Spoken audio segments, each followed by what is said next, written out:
This morning I got up early and headed out of the hotel and crossed the street toward the big arch over there. And I was really amazed because I just hit the timing just right. As I crossed the street and kind of started jogging up toward the arch, the sun was a big red orb up there in the sky, just barely coming up. I hope some of you had a chance to see that. And going around the other side of the arch, as the sun shone on the eastern side of the arch, the entire structure was a metallic pink color. And I felt so fortunate, which is just kind of a part of what's going on in my life right now as well. Speaking on a full-time basis as a professional like this is something that I never ever dreamed that I would be doing. 6, 7 years ago, if you told me this is what I'd be doing on a full-time basis, I'd say, how do you figure? I served my country as a naval officer for 28 years. And of course, that's service of which I'm very proud. And I know there are many of you right here in this audience who are just as proud of your service to our country as well, as you should be. But of course, to have been a prisoner of war, a POW, during part of that time is a more dubious distinction. That's not what I re-enlisted for as a young officer back in the early 60s when I had the option. And it isn't my intention to go into that POW experience in some kind of a chronologically detailed account like we had to do for our intelligence debriefers upon our return in 1973. Because I realize that for the most part, and certainly as it should be now, the whole Vietnam and POW issue is fairly obsolete, with the exception of our missing in action still in Southeast Asia, and some of the aspects about our own personal views and our own thoughts and feelings about that era in our country's history. But nevertheless, it's important for us to focus upon the present and the issues of the future. And in doing so, I think it's important to draw lessons from each experience, and especially this one that I'm covering today. Because we all find ourselves frequently trying to navigate through difficult and complex passages in our own personal and professional lives. And in my own case, as a matter of fact, that whole period back there seems more like something that I read about in a book, actually, that happened to somebody else and his family, rather than to me and mine. But it is important for us to focus upon lessons that can be drawn from such a unique experience. Because as we try to make the right decisions and judgment calls and the right policies in our lives, we find ourselves frequently confronted by so much ambiguity and gray areas and compromise. We know we have experts on every side of every issue.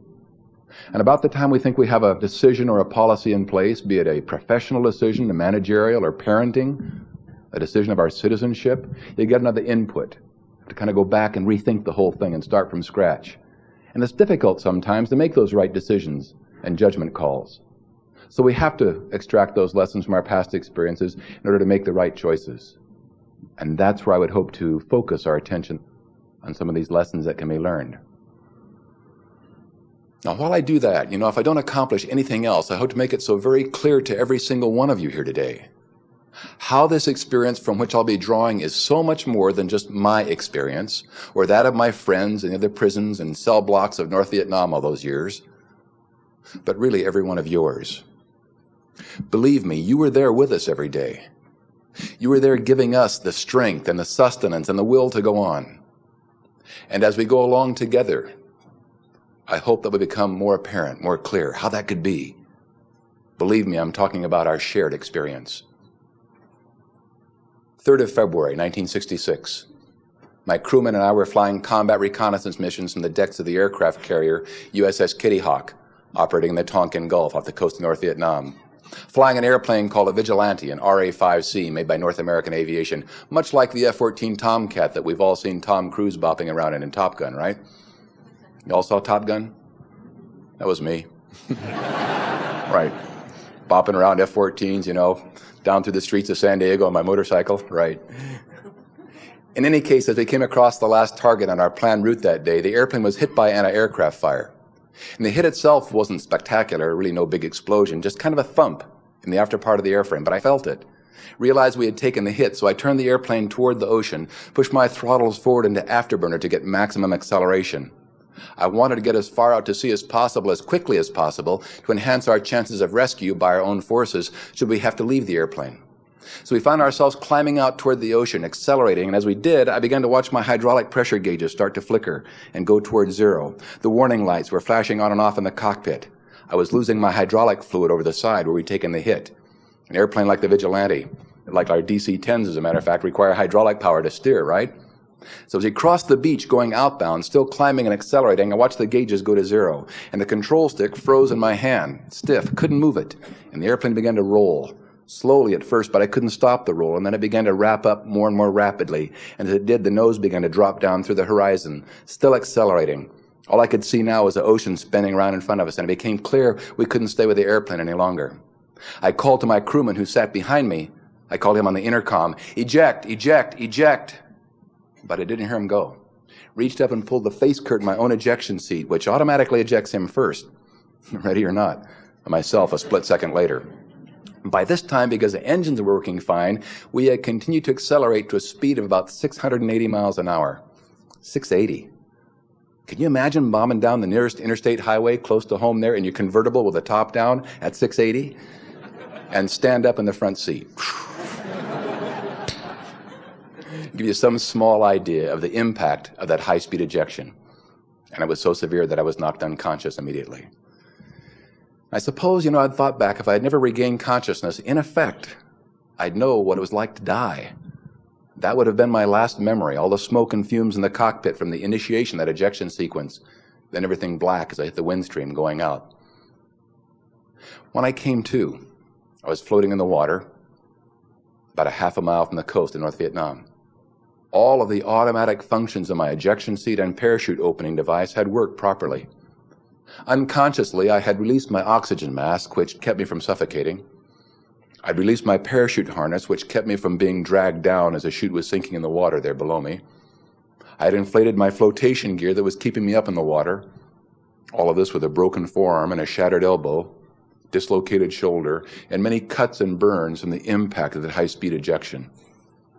I could see my crewman about 80 yards away inflating his own one-man rubber raft, but already there were several Vietnamese boats coming out toward us with 6 or 7 army and militiamen in each boat. They were shooting at us with their automatic weapons and their rifles, and the bullets were zinging over our head, splatting in the water all around us.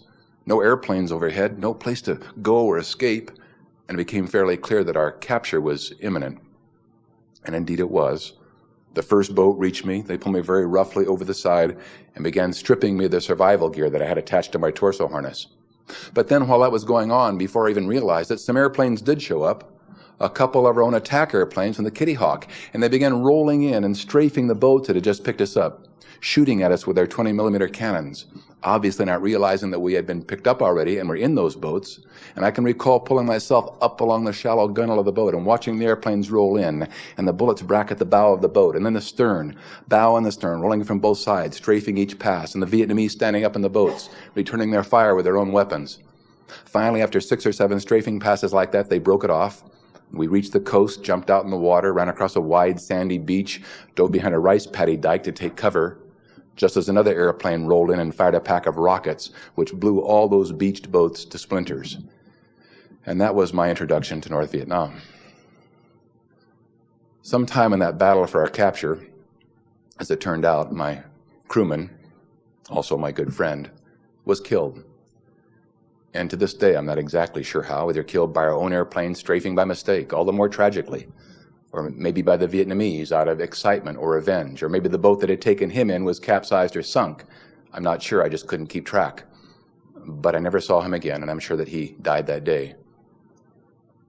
My captors took me northward, and we traveled in a Russian-built Jeep kind of a vehicle over very rough and bombed-out roads, stopping frequently out on the countryside there along the way at little villages and hamlets, so the people out there could take out their anger and frustration upon me, the captured U.S. air pirate, as they called us.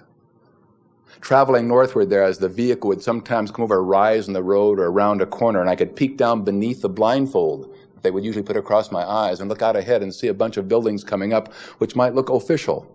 Maybe several buildings in a row, or they might have a wall or fence around them, kind of compound-like. I tried to convince myself they were about to arrive at the POW camp in which I was going to be held. And I was looking for that classic old Hollywood version of a POW camp, right? Like we've all seen in the movies, The Great Escape, Steve McQueen doing it, or Stalag 17, or Hogan's Heroes, the TV program, right? The guards are kind of roly-poly. The guys race mice and bet cigarettes and play the guitar. A little volleyball, not too bad. You can last out the war that way. Doesn't how it really was in World War II, of course, but that's what I was looking for. That was my concept. We just kept passing up all these places that might have been POW camps and continued on to the north. Finally, on the 12th day of traveling, we reached the outskirts of a very large city, Hanoi, the capital of North Vietnam. Continued on down to the suburbs of Hanoi to the very heart of the city. We finally pulled up in front of a huge, formidable-looking fortress of a prison called Hoa Lo, which in Vietnamese means fiery forge, named by the Vietnamese themselves for their treatment there under the French during the days of colonialism in Indochina. Well, we bounced through the big iron gate of Hoa Lo and through an entry tunnel and a big center courtyard. Several guards took me out of the vehicle, big arched doorway, and down to the corridors and around corners to my first cell, shoved me roughly inside. Huge, heavy wooden door slammed behind me. Big iron bolt clanked home on the lock outside with a note of finality. And I couldn't believe this was happening to me. Because we all know that it's supposed to happen to the other guy, right? Never to us. And for the first time in my life, I found myself now literally thrust into a totally foreign and hostile environment with nobody else to turn to for advice or help or sympathy. No other source of strength except that which I was to bring in there with me. Maybe fondant my own. The cell in which I found myself was about as wide as this lectern. Not quite 3 feet wide, 6.5 feet long. Along one wall was a concrete slab that jutted out 20 inches or so. That was my bed.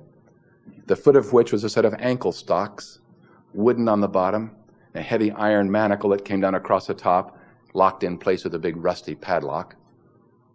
One small window very high in the back wall with a double row of iron bars, through which all I could see were the shards of filthy broken glass embedded in the concrete on top of the 16-foot wall which surrounded the entire city block-sized prison.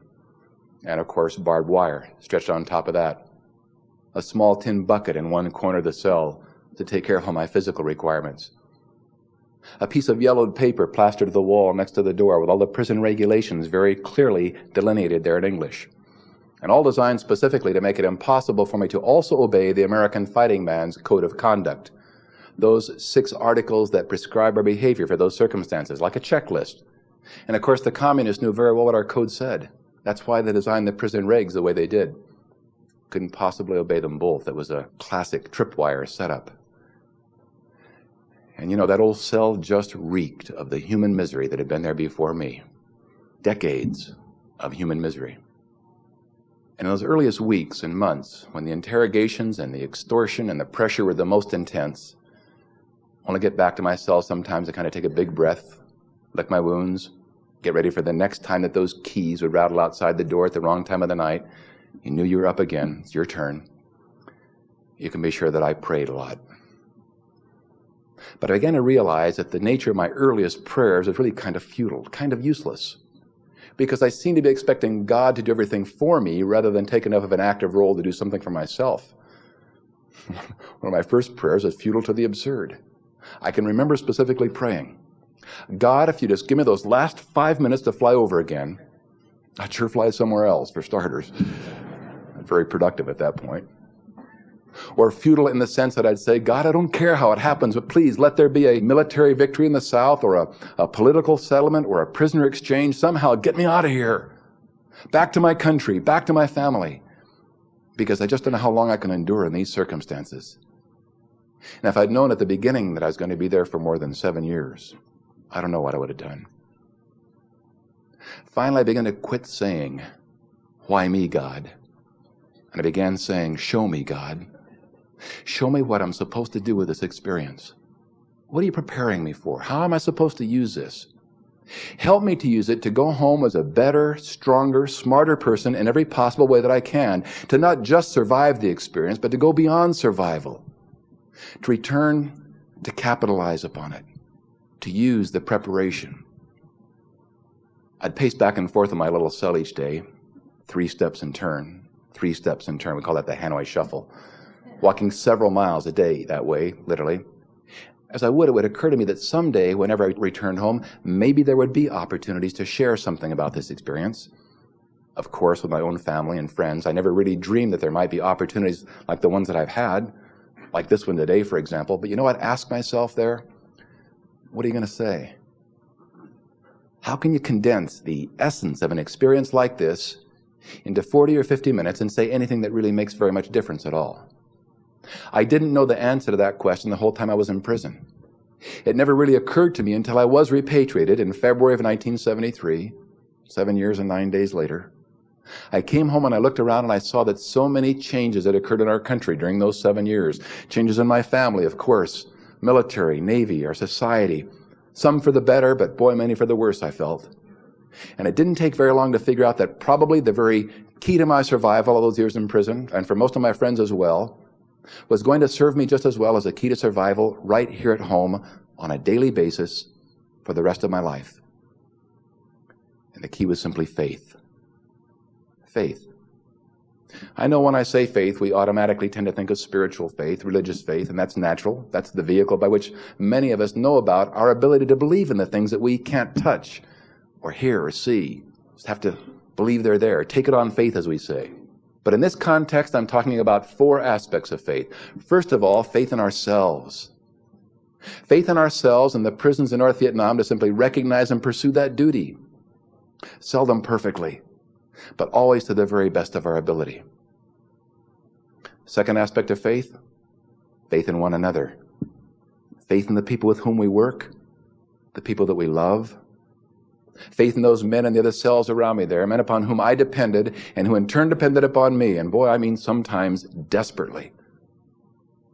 Third aspect of faith is faith in our country, America, her basic institutions, and our national purpose and cause at any given time. And the fourth aspect of faith, of course, faith in my God, may be the foundation for it all. This afternoon, I'd like to share with you just a little bit more detail how each aspect of faith worked for us in the prison environment, has continued to work for me since I returned home, but better than that, can work for any of us. You don't have to go through some kind of a weird, bizarre, strange experience like that to derive the benefits of keeping faith. And I know that there are many of you right here in this audience who could just as well be standing up here saying the same things that I'm saying.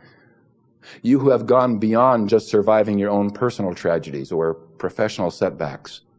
There's inspiration at our elbows every day of our lives. Keeping faith in ourselves. Faith in ourselves in those prisons in North Vietnam to simply recognize and pursue our duty. Faith in ourselves to resist the efforts of the enemy there to exploit us for military information and propaganda. Faith in ourselves to obey that American fighting man's code of conduct. Especially in that context, the one article which reminded us, I am bound to give only my name, rank, serial number, and date of birth.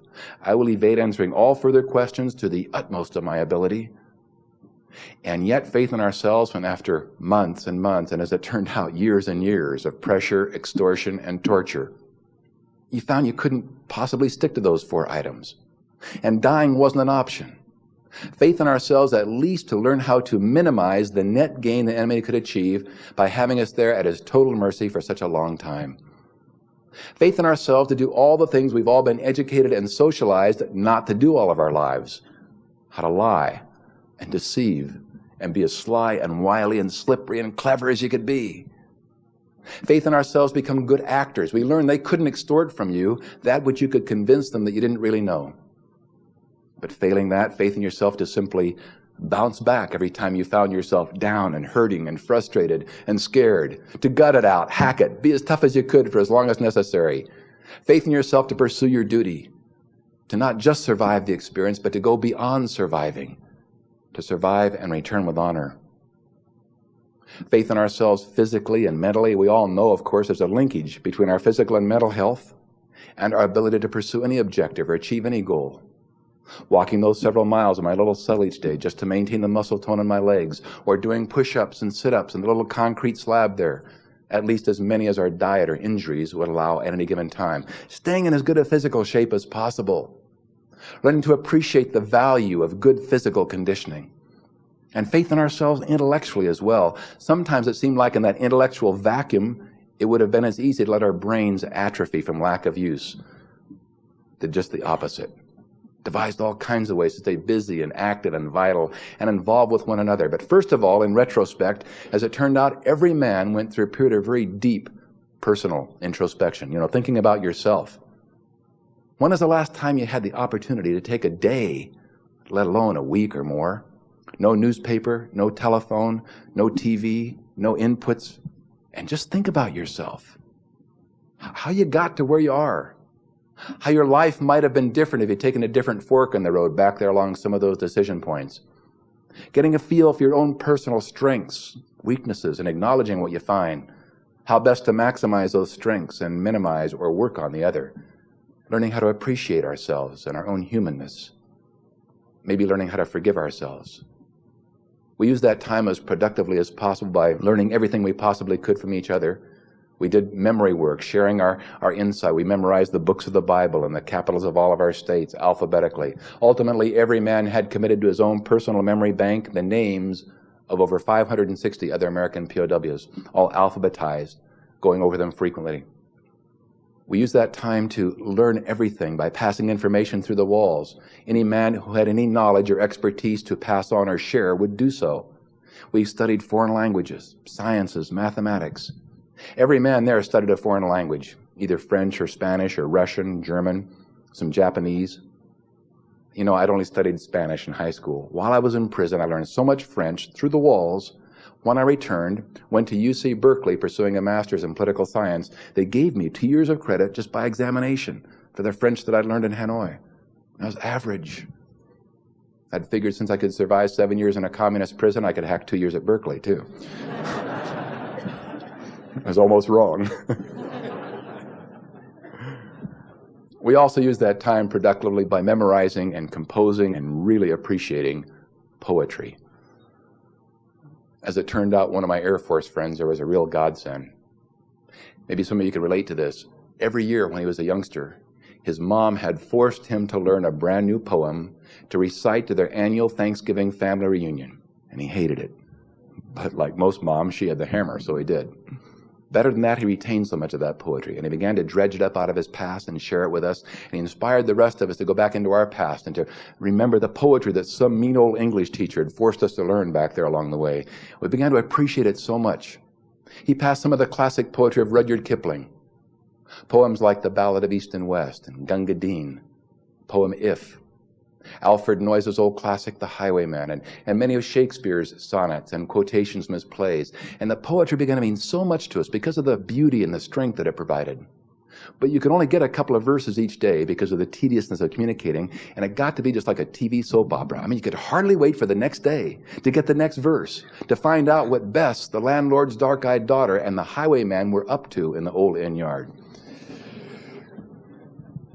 Poetry of Rudyard Kipling really appealed to us, I think, because of this masculine quality. And as you might guess, we focused upon his poem, If. You've all heard where a father's giving advice to his son.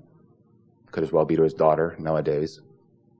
We locked onto the verse in the poem that said, if you can force your heart and nerve and sinew to serve their term long after they are gone and yet hold on, when there's nothing left within you, accept the will that says to them, hold on.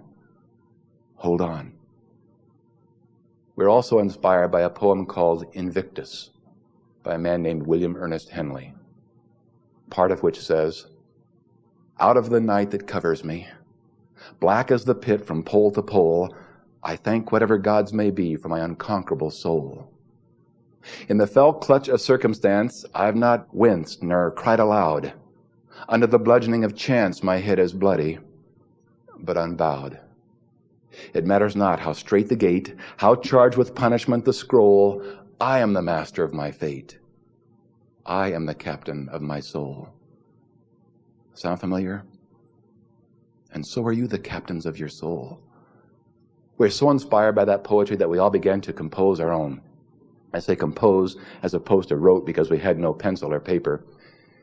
And I'll never forget my very own first effort at composing poetry. I mean, I was sitting there on my concrete slab one day and I was munching on a small piece of bread. Now, sometimes we got bread as a break from the usual rice diet. Came in a small little roll about this big, 6 inches long or so, crust all the way around it. And wherever they kept the flour for that bread in those old dungeon-like kitchens of Wallow, you can be sure there were bugs and weevils and roaches and flies. So I always get a little protein supplement in our bread. Could use that was okay. One day I took a bite out of my bread and I looked at it, and I was inspired to compose my first poem. I said, little weevil in my bread, I think I just bit off your head. And I had. And I tried to improve on that poem, but it just went downhill after that. I couldn't make it any better. But you see, I was sitting there in a sweltering Hanoi summer. My cell was heat-soaked, my body covered with heat rash, miserable. Didn't even know when or if I was ever going to go home. And I said, Coffee, you got to be going off your rocker. How can you be sitting here in these abysmal circumstances laughing at your stupid little poem? But I was. And it just reminded me of that beautiful, traditional, axiomatic American sense of humor, or those of us born and raised in a free society. And it played such an important role for us there all that time. Section of wall, though, that we had nicknamed Heartbreak Hotel. It was 8 cells, and old cell number 8 had been converted into a shower.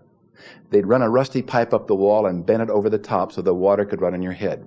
Early on, the guard would bring you to cell number 8 there in Heartbreak, and he'd shove you inside and say, wash, slam the door, lock you in, and leave. And for the first time in that whole experience, now you're sort of left alone to think about those previous weeks and months and that what had transpired. And for some reason, it seemed like the worst might be over. But as it turned out, it never was. But as you did think back about those previous weeks, inevitably you ended up feeling about as low as the rats and the roaches scurrying across the floor in front of you. Because you began to realize that no matter how tough you had been, it hadn't been tough enough.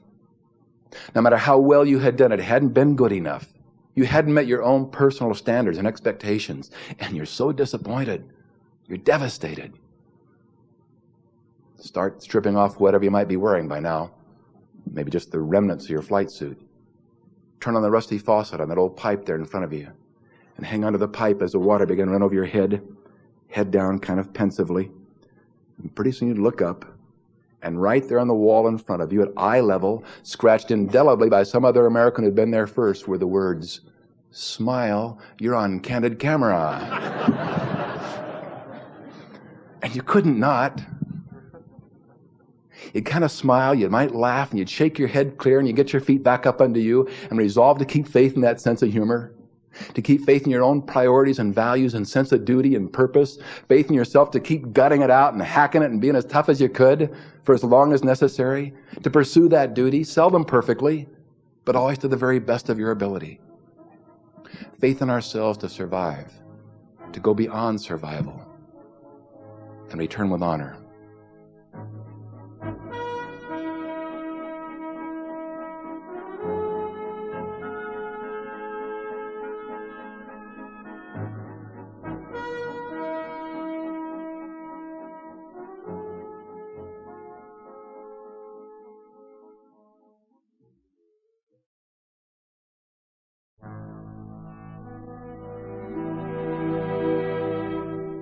When I came home in 1973, again because of all those changes that I mentioned just a moment ago, in fact, think back on your own life for just a second between February of 1966 and February of 1973. Think of all the things that went on in your own lives during those 7 years, personally and professionally. Of course, as a nation there in 1973, we were still reeling from the trauma of Vietnam. We didn't even know then how much worse it would get when in 2 more years we'd have to simply stand by and watch as South Vietnam fell to the communists anyway. As if we could foresee the whole Watergate tragedy coming upon us as a nation. And when I came home, I looked around and I perceived this crazy lack of faith in ourselves as individual Americans, as citizens, as parents, as professionals, because life seemed to become too hard, too complex. We didn't seem to have much control over our lives. Again, our communities, our families, whatever. But to me and my returning friends, the previous 7 years, and for some of them 8.5 years, had taught us that we are really so much better and tougher and more durable and capable than we frequently give ourselves credit for, or hear about ourselves from other sources. Keeping faith in ourselves on a daily basis should be so much easier than we tend to make it. Faith in ourselves to look around us, to see the things that are wrong or fouled up, and to really believe, hey, I can step in, I can make that wrong thing right. I can get it going in the right direction at the very least. Faith in ourselves as parents, to make the right decisions and judgment calls, and to have faith in those decisions. Faith in ourselves and our citizenship, to do the things that we must. Faith in ourselves to take risks in our professions and our businesses. Faith in ourselves to overcome the difficulties in our own professions and our own industries, the things that you folks are going through right now, for example. Faith in yourselves to accommodate to that change, that rapid, incredible change. Faith in yourselves to manage it. Faith in yourself to turn it around, to make it work for you. Faith in ourselves to overcome all these difficulties and obstacles in our own professions right now. Faith in ourselves to endure. You are the survivors. Now it's time to go beyond survival. Keeping faith in ourselves to see the needs around us, for example, needs in our communities, needs in our families, needs in our profession, to really believe, hey, I can step in and probably fill that need better than anybody else. That kind of faith in ourselves, to make differences for the better around us each day.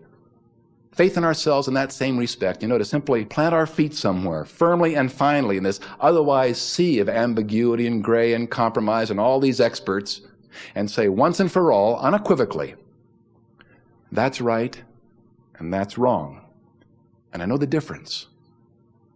And not allow ourselves or those who look to us for leadership and example to sway back and forth by what might be stylish or fashionable or easier, convenient, dictated by some of our friends or our media, but to stick to the things that we know down deep are right and just and moral, ethical.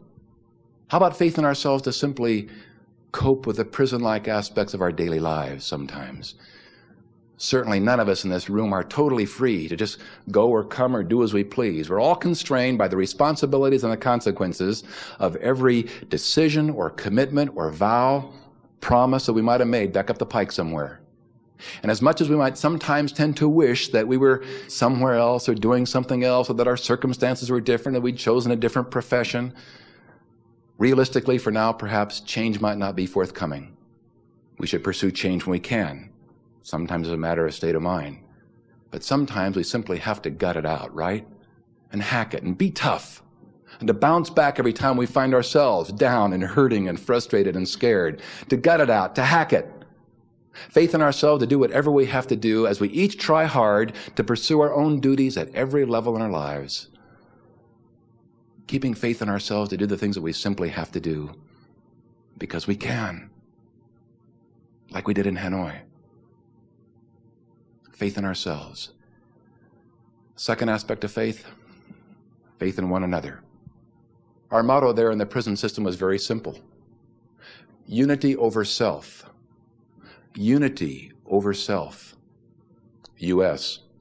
Not a bad corporate motto, not a bad association motto. And of course the communists there realized that there is indeed strength in unity, and that's why they kept us separated. Isolation, solitary confinement for as long as they had the facilities to do it. We weren't allowed to communicate with each other. In fact, if you're caught communicating with another American prisoner, you're punished severely. But we communicated anyway.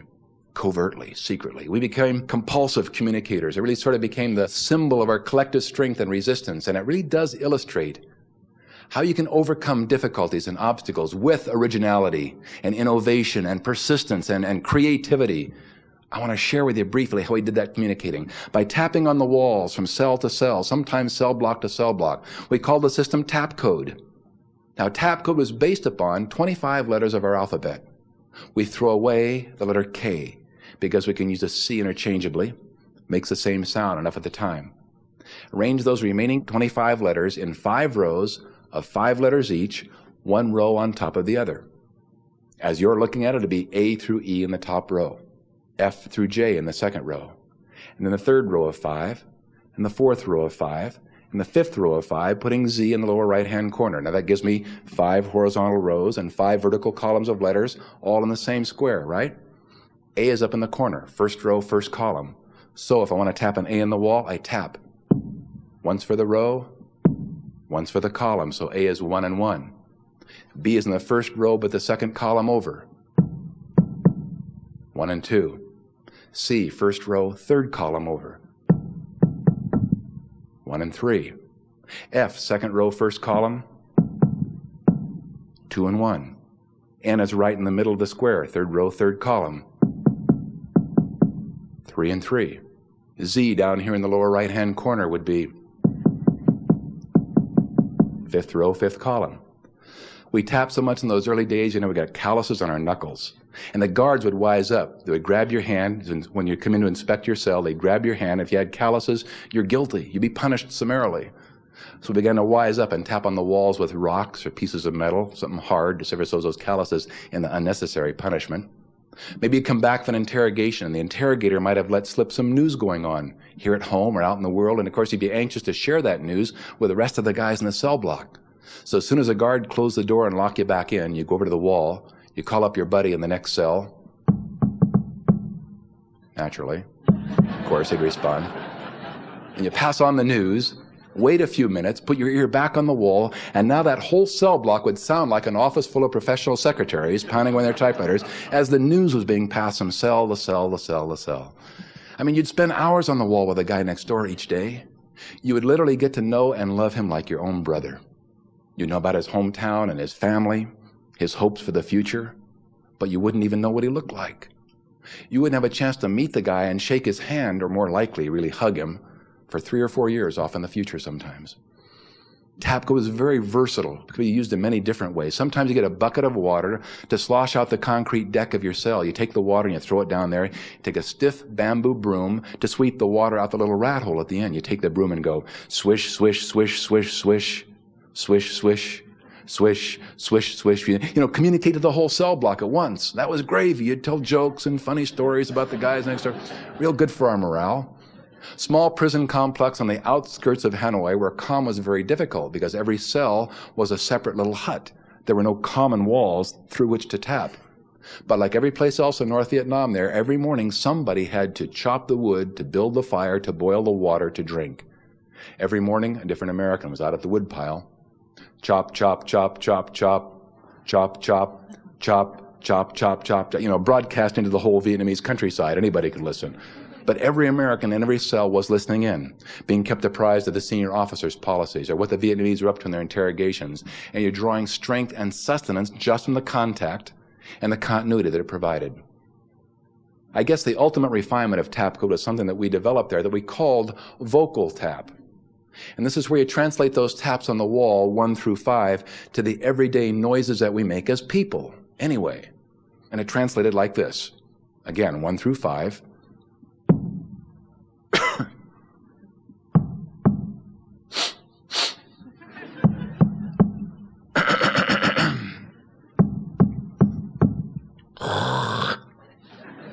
Some of us make these noises.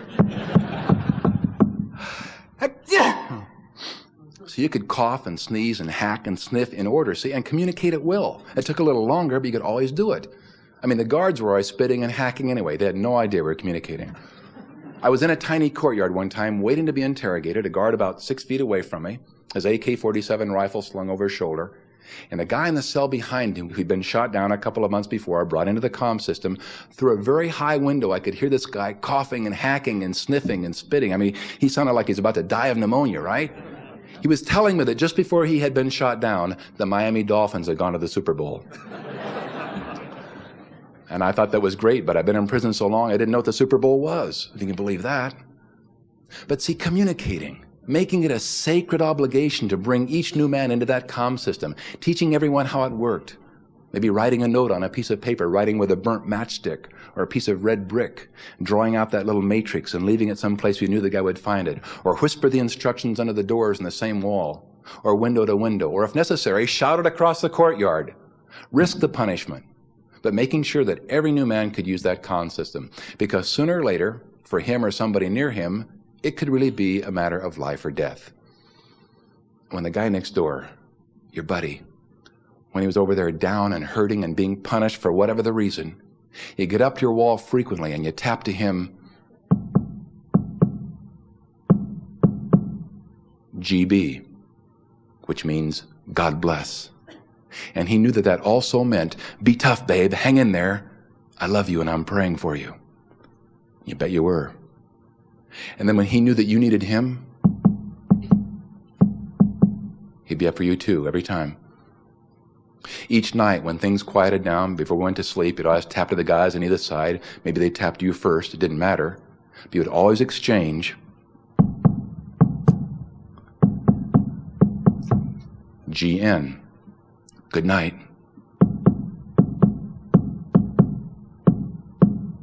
GBA, God bless America. Every night. That kind of faith in each other. That kind of caring and trust and support and respect and love for one another. Faith in our senior officers. We organized ourselves along the military chain of command, of course. Faith in our seniors to fulfill the most difficult leadership challenge of their entire career, making decisions that were resistance-oriented, sometimes meaning more pain or difficulty for the rest of us, but they fulfilled our faith. Faith in the very humanness of the Vietnamese, believing that once in a while we might get some compassion, and once in a while we might. Faith in our fellow Americans, half the world away all those years, starting out with our wives and families, right? Realizing they had to gut it out and hack it and keep faith too. Faith in my wife to be raising our 4 children, much as if we'd been together all those years. My youngest son was born 2 months after I was shot down. We didn't meet till he was 7. But faith in her to be keeping my image alive and a part of our family all those years. Again, a faith more than fulfilled. Faith in our fellow Americans in general. The interrogators there used to love to say to us, in Vietnam, the war is everything. It's everybody's war. It's people's war. But in America, very small, unpopular war. Besides that, it's baseball season back there now, and they've forgotten that you even exist. We knew that wasn't true, of course. When a man was shot down in 1970, brought into the comm system, and the very first piece of news that he was able to pass to the rest of us was, hey, you guys, back home in America, people are wearing bracelets with your names on them. The POW bracelets. Boy, that reaffirmed our faith. And faith in our leadership from so far away. Faith in our president, our Congress, our military leaders. Faith in them to make the right decisions and judgment calls, to articulate the alternatives that we truly faced there in Southeast Asia all those years. And in spite of the decisions and judgment calls that should have been made but weren't, speaking for myself, having been there for 7 years and 9 days, and seeing that communist alternative firsthand, every day my convictions were strengthened that we were right to be there in the pursuit of that cause, regardless of the outcome. Faith in one another. I came home in 73, and it was like seeing a mirror-like image of that lack of faith in ourselves as a lack of faith in the people around us, for all the same dumb reasons. A lack of faith in our own families, for starters, spouse to spouse, parents to kids. The kind of faith whereby we can simply communicate with each other, honestly, frankly, saying what needs to be said. Why do we make it so much more difficult than it needs to be? I mean, we don't have to tap through the walls, from the bedroom to the kitchen, or from office to office in our workplaces. Keeping faith in one another professionally, really believing that every other man or woman is doing his or her best to maintain the same standards of professionalism and quality and dedication that we happen to hold dear as well. That kind of faith in one another. Solving problems together through that faith, that mutual communication, effort, coordination. A meeting like this, each of you is a consultant to the other one. Sharing your information, sharing your expertise, your ideas, creating together. Faith in one another to solve those problems together. You can solve every problem in your industry. The problems of integrating your new technology, the problems of finding ways to compensate for the rising costs, replacing personnel that are short, solving the problems in general, our economy, our deficit, the balance of trades, keeping our environment clean, avoiding nuclear wars and accidents, taking care of our planet. We can solve every problem that we face if we do it together. We'd like to think sometimes, I guess, that we just don't need anybody else, right? Especially us macho guys. But boy, when the chips are down and you run out of all your alternatives and you really, really hurt, we need one another. Keep faith in each other, like we did in Hanoi. Third aspect of faith, faith in our country, America. Seems self-evident, right? How can you not have faith in your country? Well, I'll tell you, every day there for those 7 years and 9 days, through the little loudspeakers that were in each cell, located very high in the wall, no on-off or volume switch anyway, we heard everything that was bad about the United States of America, about the free world, about the free enterprise system, about our cause there in Southeast Asia, all the negative, all the sensational, all of which we truly have, the least to be proud sometimes. We heard about every natural calamity, forest fires and hurricanes and every plane crash, the riots and the demonstrations that were going on here all those years, every anti-war statement by entertainment personalities and politicians, crime, murder, the assassinations of Martin Luther King and Robert Kennedy, of course, everything that made us feel so badly about what was going on at home here all those years without us. And sometimes after 4, 5, 6 years of that overwhelming wave of negative propaganda about our country, you'd have to say to yourself, wait a minute, don't believe that junk. You're an American, you've lived there, that's your home. This isn't the place to change your mind, dummy. Keep faith.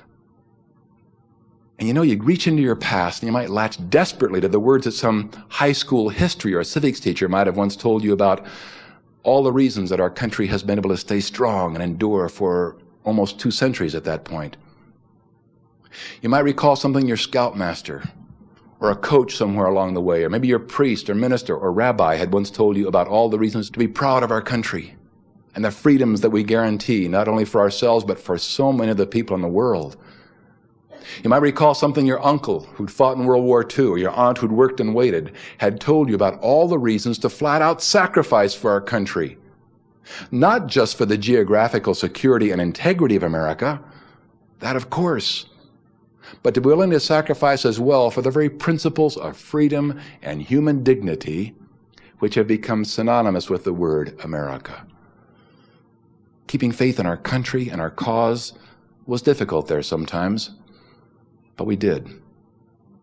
Maybe because the alternative system was so evident around us each day. You know, the people on the outside of the prison walls there in Hanoi were no better off than we were on the inside. Or maybe because we were always reminded by the last article of that American fighting man's code of conduct. I will always remember that I'm an American fighting man, responsible for my actions, and dedicated to the principles which made my country free. I will trust in my God and in the United States of America. Faith in our country. Came home in 73, and again it was like a mirror-like image. Looked around, and still in 89, every time I opened the morning newspaper, watched the news on TV at night, I continue to see and hear everything that's bad about our country. All the negative, all the sensational, all of which we have the least to be proud again. Right here at home sometimes we tend to forget that it's our responsibility to separate the wheat from the chaff. As our media tends to give us little snapshots of ourselves and our system and our leadership and our economy and our society totally out of context, glossing over so much that's positive and strong, beautiful, sometimes even true. And isn't it difficult sometimes not to become kind of cynical and sarcastic about the whole thing?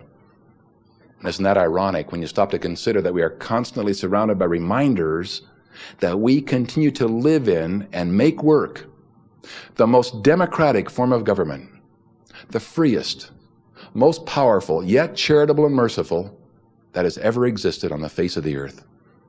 Ever. And we're the ones that make it work or not work. The freedom to travel, the freedom to assemble, the freedom of speech, listening to somebody who might even say something about spiritual values.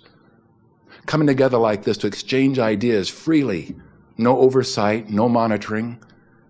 Coming together to kind of celebrate our successes and hone our skills in the free enterprise system, as well as providing a vital service.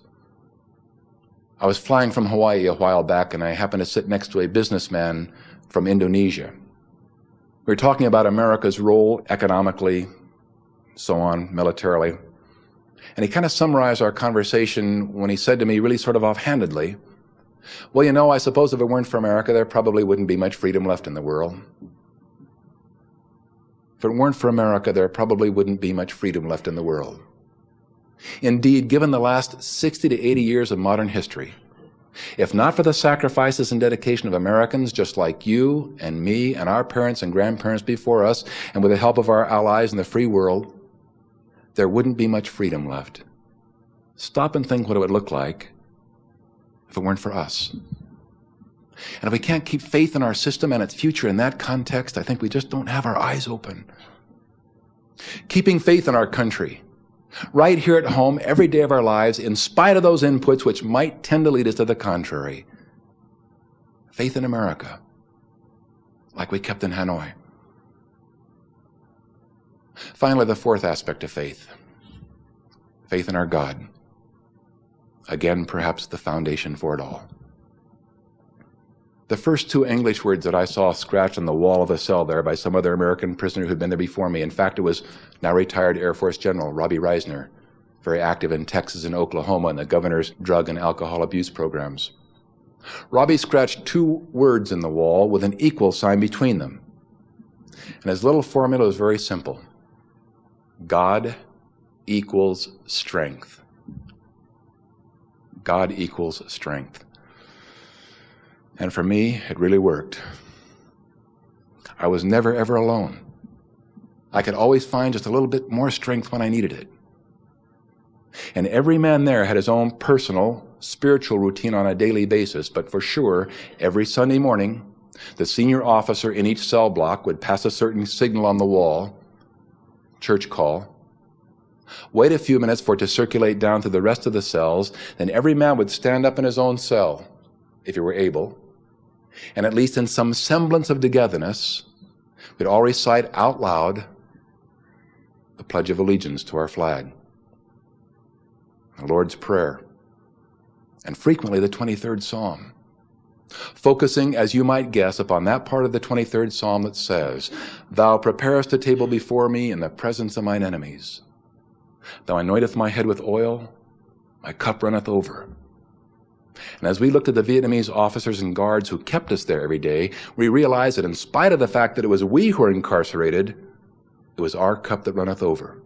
Because we knew that someday, whenever, however, we would return to a beautiful and free country, but they're going to have to live out their entire lives in that system of theirs now. They're never going to know anything else. It's our cup that runneth over. Easter time of 1966, just a few months after I had been shot down, those keys rattled outside my cell one night at the wrong time, and I didn't know what to expect. The guard came into my cell, told me to put on a long-sleeve shirt, trousers, and so on, took me out to the corridors of Wallow. We went into a very brightly lit interrogation room where there was a table with a blue cloth on it, teapot and some teacups and a dish of cookies and a big bowl of flowers. Some Vietnamese officers off to the side looking on. And across the table sat a very old and venerable Vietnamese priest. His name was Father Jean-Baptiste Ho Tam Dien, one of a dying breed. They're not making any more priests in Vietnam. He was there that night, supposedly at least to hear my Easter confession and give me communion. And as I sat down across from him in this little wispy Ho Chi Minh-like beard and rimless spectacles, I could immediately see reflected in those spectacles the hand signals of the Vietnamese officer now standing behind me, who began signaling to him that it was his Christian duty to tell me it was my Christian duty to write letters of propaganda to my family, or to my senator, or to the GIs fighting in the South, urging them all to demonstrate against the war, lay down their weapons, whatever. And he knew that he was being used, but he was fighting for his survival just like I was. Before I left him that night, he managed to pass to me a little plastic rosary about so big, with the beads. Well, I took the rosary back to my cell and had it for about a year before it was taken away, and while I had it, I derived a great deal of comfort from it. Not just spiritual comfort, that of course, because I soon also realized that whenever I was being punished for whatever the reason, and my ankles were locked in those stocks at the foot of my slab in my little cell there, my hands were cuffed tightly behind me, and I'd been like that for 3 weeks, or a month or more, and I sometimes, honest to God, didn't know how I was going to get through another night or day. I found that by using that little rosary as a key, I could open almost any pair of handcuffs that they could find to put on me. Truly. And in the middle of the night, my buddy in the next cell would be down on his hands and knees, his face pressed against the floor, clearing the little crack under his door, watching for the feet of a guard so I could unlock my cuffs and put my arms in front, rest my shoulders, maybe lay back and get some sleep. And then as a guard would approach, he'd give me a danger thump on the wall. I could sit up, put my hands behind. When the guard peeked in, it looked like I was still cuffed. And then the next week or the next month, I'd be down on my hands and knees clearing for him while he got out of his cuffs his way when he was being punished. I had that little rosary in my hand one day, pacing back and forth, 3 steps and turn, 3 steps and turn. Particularly mean and vindictive guard opened the little peephole in my door and demanded to see what I had in my hand. And he'd already seen it, he was just playing the role, he knew what it was, but I handed him the rosary and he snatched it away, and while I was looking at it, I took that opportunity to ask this guy a question with sign language. I said to him, "Do you believe in God?" And he knew exactly what I'd said. His answer was very poignant. He shook his head with a scowl and pointed to the rank insignia on his shoulder. It's clear that for him, in his context, there was no room for Christ, or Buddha, or Confucius, or Muhammad, or any of the prophet, as well as Ho Chi Minh, his president. No room for any kind of a spiritual belief, because indeed, Ho Chi Minh and communism were his God and religion. And that's all he's ever going to know all of his life. And it reminded me, as we were so frequently reminded there, how blessed we are to enjoy the basic, simple freedom to worship, or not worship if that's our choice. And when I returned there in 1973, came back, we seem to be right at the very nadir of our realization, that spiritual role in our personal lives and of that of our nation as well. That personal spirituality whereby when everything else is stripped away, all the material trappings, all the religious insignias and signs, and there's nothing left but your flesh and your bones and your soul, and you find God inside. That spiritual aspect in our daily lives as well, in our country, not the least of which, of course, our own national motto is a reminder, right? In God we trust. Every time we pledge our allegiance to the flag of our country, one nation under God, no comma in there. Every time I go back to Washington, D.C., right, and jog along the Monument Trail, some of you do too, I know, the Jefferson Memorial, the Lincoln Memorial, the Washington Monument, stop and reread the quotations of our own founding fathers in their shrines, how frequently they had referred to spiritual strength, spiritual guidance, divine providence, reference to our Creator. It's been there from the very beginning.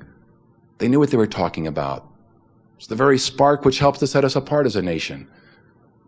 Certainly we can't conduct our businesses, and we can't legislate our laws, and we can't educate our children in a spiritual vacuum, because that's the last line of defense, believe me. It's the final source of strength, and it works. Faith in ourselves, faith in one another, faith in America, and faith in God.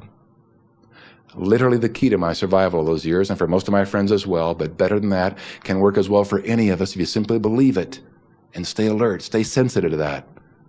Boy, you ought to walk out these doors about 10 feet tall, you know?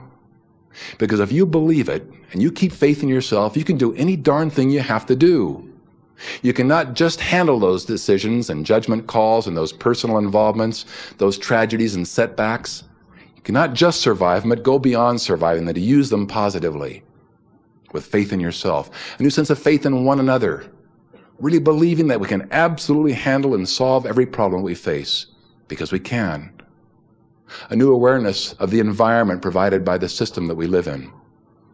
Our system which provides for every one of us the opportunity to risk and strive and work hard and fail and bounce back and succeed again and again, as many times as we choose. How rare that is in the world today. And a new sensitivity to that spiritual role in our lives as well. It tends to provide the integrity and makes it all worthwhile. I said at the beginning, remember how it was so much more than just my experience, really, but every one of yours as well. I was first reminded of that when I came home there in 73. Friends would come up to me, sometimes even strangers. They'd say, "Boy, we watched you guys come home on television. We stayed up until 3 in the morning. The way you guys got off those big airplanes at Clark Air Force Base and the things that you said made us feel so good, so proud." The things that you said like, "We're proud to have served our country during some very difficult and adverse times. We're grateful to our Commander-in-Chief and to the people of our nation for this day. God bless America." Boy, when you guys said those things, it made us feel so good, so proud. And if any of you stayed up late and watched that live on TV, or maybe saw the film clips later on and felt good or proud about what you might have seen and heard, or if anything I said this afternoon could have given you just the slightest little twinge of pride or good feeling about ourselves individually or collectively, listen, that's how you should feel. You should feel good and you should be proud, because you can be sure that as you've related to me and my experience and that of my family's, that whatever your role might have been, or might have to be in some way in the future, you'd come home the same way, say the same things and feel the same way, because we're so much alike. Nothing extraordinary about me. We're all the same clay and spirit, and we derive our strength from the very same sources. So much in common that that's how you were there with us every day, as we felt your thoughts and your prayers and the faith that you were keeping in us. All those years, the Vietnamese tried to break our spirit and our confidence and our faith, and they couldn't do it. The reason that they couldn't, believe me, in great part right here before me today, every one of you. I want to take this opportunity to tell you how proud I am of you, of us, because I've seen how tough we can be and what we can even overcome. And for your help all those years behind those prison walls, I want to tell you how grateful we are. Thank you so very much for that. And